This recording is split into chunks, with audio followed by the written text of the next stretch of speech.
Hello दोस्तों, कैसे हैं? उम्मीद है कि अच्छे होंगे, अच्छे हैं।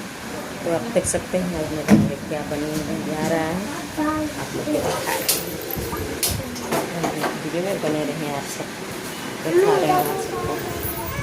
देख सकते हैं यहाँ पे बन रहा है, ब्रेड की तैयारी हो रही है।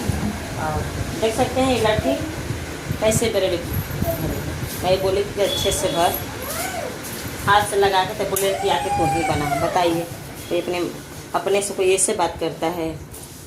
ये लड़की ऐसी बात कर रही है और देख सकते हैं ये सब तैयारी कर रही है।